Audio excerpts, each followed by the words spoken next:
From WFRV TV, Local 5, serving Northeast Wisconsin, including Green Bay, Fox Cities, and the Lakeshore. This is Newsmaker Sunday. Good morning. Thank you for joining us for Newsmaker Sunday. I'm Tom Zalaski. Well, for a few days in April, Green Bay was the center of the National Football League universe. As you well know, the NFL draft was in town. And joining us this morning to talk all things draft and other issues here in Green Bay Mayor Eric Genrich. Mayor, good to have you back again. Good morning, sir. Yeah, thanks for having me, Tom. Always appreciate it. Just mentioned the NFL draft, and in fact, that's the last time you and I spoke. We had you on our show on the NFL draft. Right. As mayor of the city, were you as surprised as I was at the enormity of it? I mean, we went through the big buildup of how this was going to be a big thing for Green Bay, but right. I think it got a little bit bigger than we even thought. It was a big undertaking, but we were really pleased with how things went. Obviously I had some sense of the scale of it. People talking about the number of visitors we were anticipating. I was over in Detroit with a good number of people back in 2024, so had the experience of witnessing how the NFL and the city and the other partners pulled that event together. But yeah, I mean, projections here in Green Bay were 250,000 over the course of 3 days. Ended up hitting that 600,000 visitor mark or attendee mark from the NFL's perspective. So incredibly well attended. Just a great experience, I think, for residents and for visitors to our community. And in addition to that, not just those who were present in person, but also the 3-day commercial, essentially, that it was for the city was a great thing to witness. Yeah. What do you think happened in between the time that we were touting that 200,000 number and we wound up with our 600,000 number? Right. What happened? I think some of it is conservative prognostication, right, on the part of the NFL. They don't want to throw out a number and we don't hit it, right? Sure. So a little bit conservative in that respect. But we've got some great fans, not just in the city or the state, but across the country and internationally. Lambeau Field is Mecca when it comes to professional sports and football fans generally, and so I think that attracted a ton of people. The other aspect of it, which was unique, was the day 3 was actually better attended than day 1, which almost never happens. Right. So I think a lot of people, ourselves included, brought the kids over there and really enjoyed Wisconsin Day. There was a great, just Green Bay or Wisconsin flavor to everything with a polka band playing and Charlie Barron's on stage roasting some of the visiting fans. And I think a lot of things aligned. Had a great time over there and also really enjoyed some of the events that we co-planned with some of our business improvement districts downtown and on Military Avenue. You got to feel a little sorry for Pittsburgh. I'm thinking to myself, Pittsburgh, you can't do this, what we just did. Right. Well, we're very fortunate in the campus that we're able to utilize there with Lambeau Field, the parking lot at Lambeau, but then also the Expo Center just to the east, and then to the west, obviously the Titletown development. It's kind of the perfect setting for an event of this scale. Pittsburgh, my understanding, is going to be more downtown, maybe even utilizing some of their bridges and the waterfront. I'm sure it'll be a beautiful event and a nice event, but much more complicated than the canvas that we had here, I think. Right, and it ain't Lambeau. No, nobody's got Lambeau, and that was, I think, a really unique feature. I don't think any other drafts have necessarily utilized the stadiums of the teams, and I mean, Lambeau is Lambeau, so it's an amazing place to visit and enjoy, but also logistically, just in terms of concessions and bathrooms and all of that, it really, I think, supplemented the event in a really positive way. Yeah, it's early, so I'll ask you to guess economic impact on this city for those 3 days. Tremendous, right? I mean, I think the estimates were $20 million for the region, nearly 100 statewide, but that was based on 250,000 attendees. Given that, we experienced more like 600,000. I think those numbers are only going to go farther north, but hoping to have some of those numbers here pretty soon. What did surprise you? And we were talking about this in the newsroom shortly after the draft ended. Would it surprise you to see the NFL draft come back to Green Bay within the next 10 years? Not at all. I don't think that's out of the question at all. Talking with the Packers after the event, with Aaron in particular, I think the NFL really had a great experience here. They were very impressed with the spirit of collaboration, especially with our public safety teams, with the city of Green Bay, Village of Ashwaubenon, and Brown County coming together so seamlessly to make the event safe for everybody. So yeah, I would not at all be surprised if we were maybe back on the list within a few years. Yeah, 'cause we can offer this flavor that few cities can do. I mean, Right. most other cities, they've got this concrete jungle. Right. But that's kind of all they have, whereas, as you have mentioned, Lambeau is Lambeau, and Right. that's something that nobody can offer. Yeah, I think that's absolutely the case, and we've also now done it, and so I think it's only going to be easier to pull it off again. Yeah, that answered the question. Can little old Green Bay pull it off? Right. There was a little bit of trash talking from, I think, the Detroit president, the president of the Detroit Lions and a few other folks, a little skeptical that we might be able to pull it together. But those of us who understand the city, understand the operation that makes game day possible, Yep. every home game over at Lambeau, had a lot of confidence in our ability to pull it off. And we were just pleased to see it come off so seamlessly and so safely. Yeah, you should have placed one of those mayor bets with Detroit's mayor. Right. I think you'd have won. We have much more to come with Green Bay Mayor Eric Gendrick right after this, so please stay with us.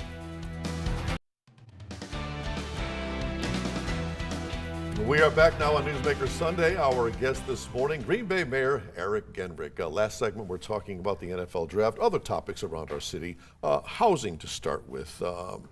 Green Bay, in our residential options, how are we? Where do we stand?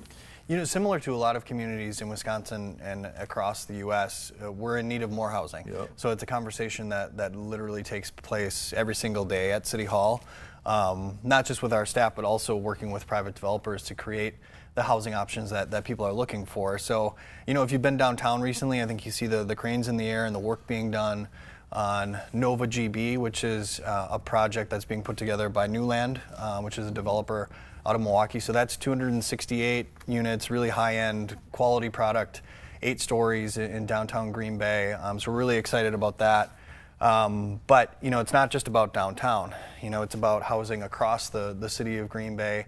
So at our city council meeting within the last month, we approved a development of 167 acres on the far east side in that Red Smith neighborhood. Right. So that'll be between single family, duplexes, some smaller apartment buildings in the neighborhood of about 400 new units of housing. So, from downtown to the far east side, far west side, everything in between, all kinds of products, it's something that we're working really seriously on every single day.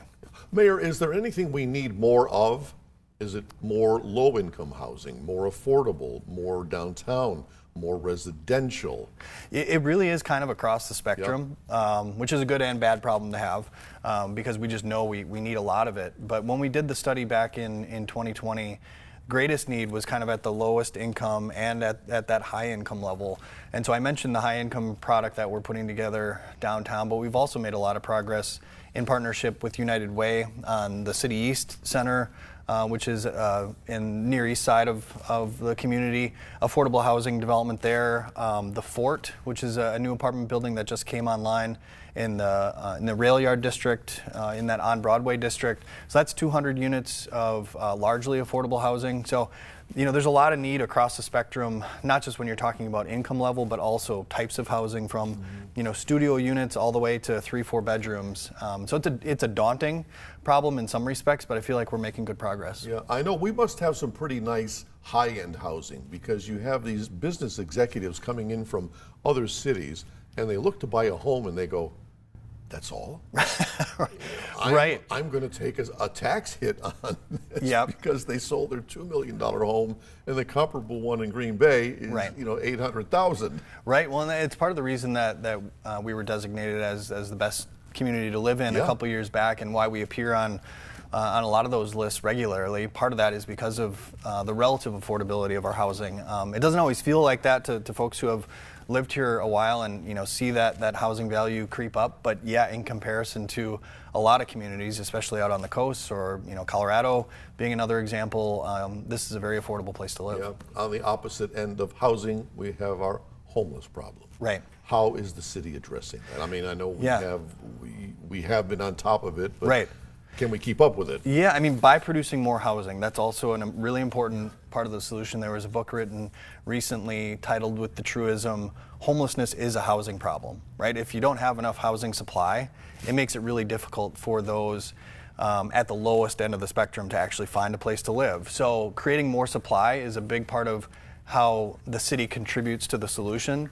But in addition to that, we have homeless outreach care coordinators working in tandem with our police officers, with some of our EMTs, regularly licensed clinical social workers from the county, trying to connect with as many people who are on the street or at risk of homelessness and directing them to the services and the housing that's on offer. Yeah. But again, it's a problem that a lot of communities are experiencing across the country, and we're making some progress, but it's a difficult nut to crack. Yeah, we're making progress, but it seems like with the way the economy is going, it's almost as though you're always chasing. Right.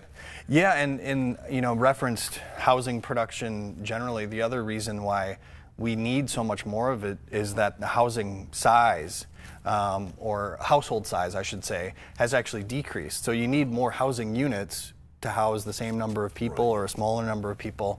So you're a little bit, on that wheel. But we're making progress and committed to doing more every single day. Much more to come with Green Bay Mayor Eric Genrich right after this. So please stay right there.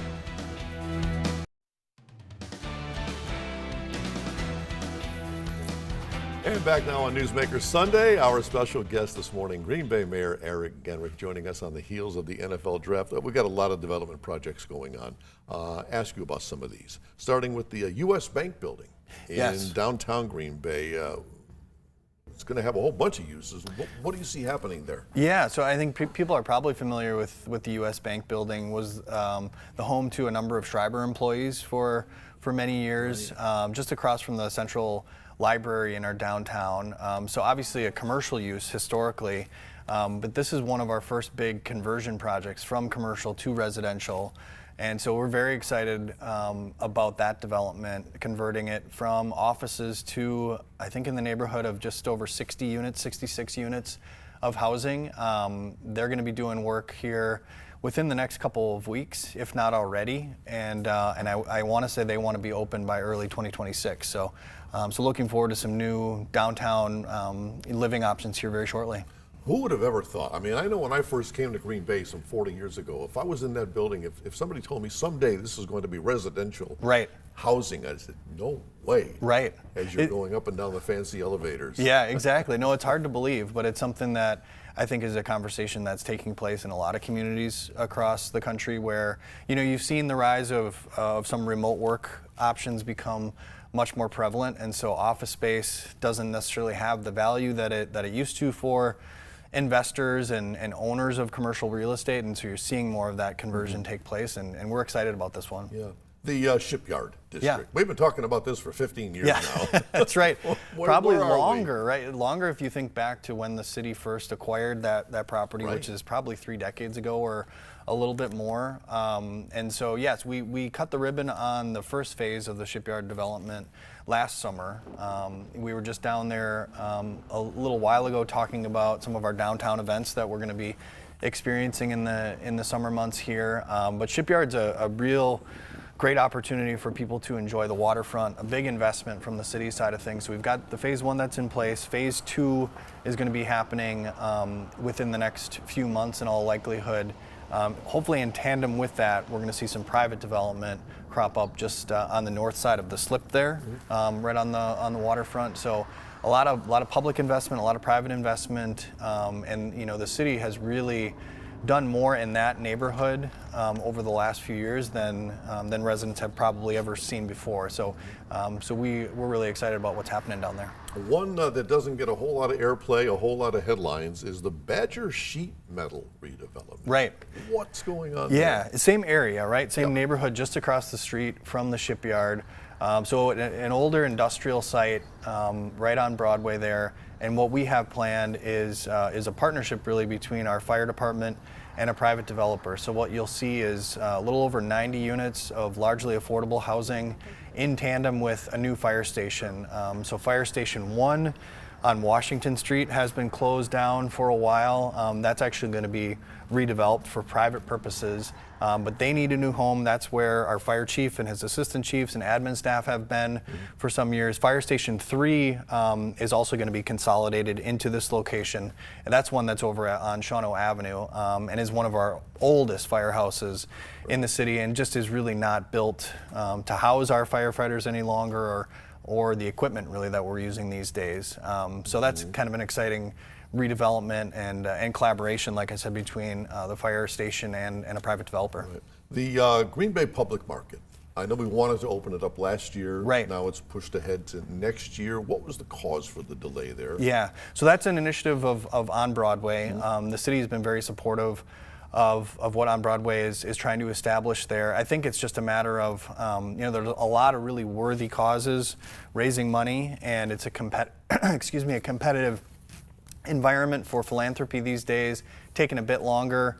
Obviously, cost of construction is not going down anytime soon, so I think that was a factor as well. But in talking with Brian Johnson recently, he and the team, I think, feel pretty confident that they're going to be able to put the funds that are necessary to make it happen. I know they have a request in with state legislators with the budget process ongoing. We're hopeful that they might allocate some additional funds to close that fundraising gap. So like in 5 years from now, what do you see that looking like? What's going to be there? I think if people are familiar with Milwaukee's public market, if you've ever been down there in the 3rd Ward, that's probably the closest analog. So you walk in the doors and you've got maybe a fish market over here, you've got somebody selling donuts over here and chocolate and cookies and maybe some crafts of some kind. So just a great place, kind of a front door to your community in a way, for visitors to stop in and get a sense for what's on offer, what Green Bay is all about.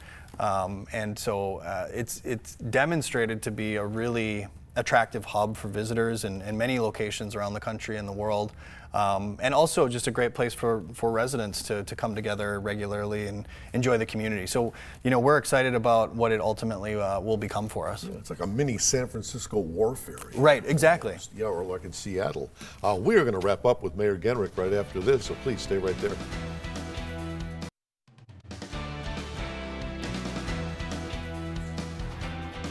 And Green Bay Mayor Eric Genrich, our special guest this morning on Newsmaker Sunday. We were talking about the draft and the Packers, and what a great place Green Bay it really is. We got a lot of summer events coming up down in the downtown area. What's happening there? Yeah, we were just talking about that down at the Shipyard with downtown Green Bay and On Broadway and Discover Green Bay.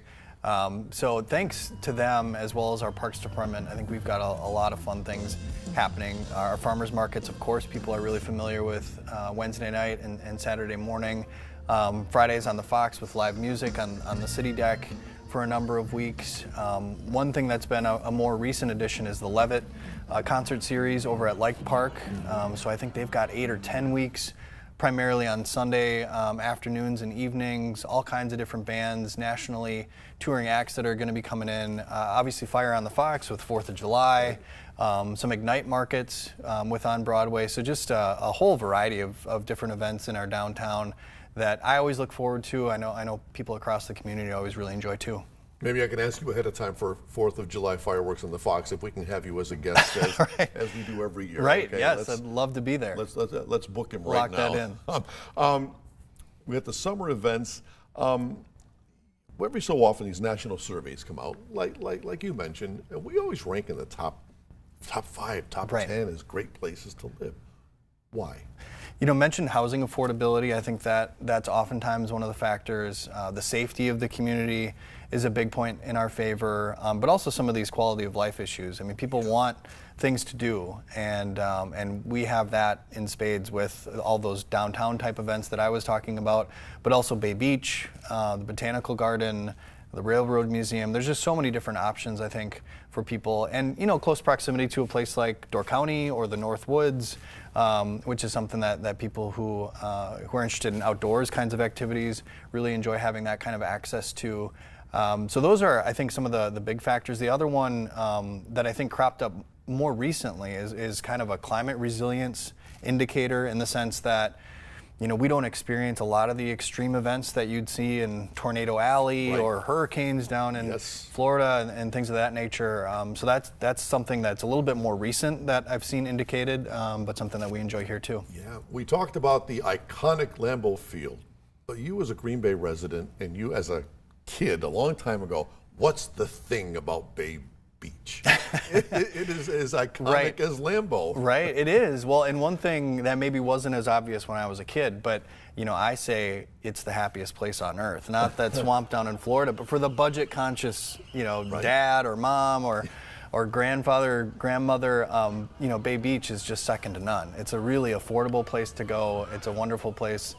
We've got roller coasters. We've got some new rides. Nebulas is one of our more recent rides that we've added out there. It's just a fantastic place, and it's tough to go out there and spend $20, and so that's something I always enjoy. As mayor, anything on you got your hands full, juggling balls all the time. What's on your top of your agenda, to-do list? Right. What would you like to drag over the finish line? Yeah, well, there's a lot of development that's yet to be done. I think areas of our waterfront that we still want to activate. WPS headquarters was just recently deconstructed. So that's sort of at the confluence of the East and the Fox. Just across the East River there is the old Day Street Mill of Georgia Pacific's. And so I think, to me, that's kind of the next frontier of downtown development, waterfront development, and if I had a prediction, I would say that's where there's going to be a lot of action here in the next few years. All right, look forward to it. Mr. Mayor, thanks so much. Thanks for having me. Mayor Eric Genrick of Green Bay, and if you have a newsmaker in your town who you think we ought to have on this show, let us know about it. Send us an email to tips@wearegreenbay.com, or you can message us on Facebook. And be sure to join us once again Sunday morning, 7:30. Until then, have a great day.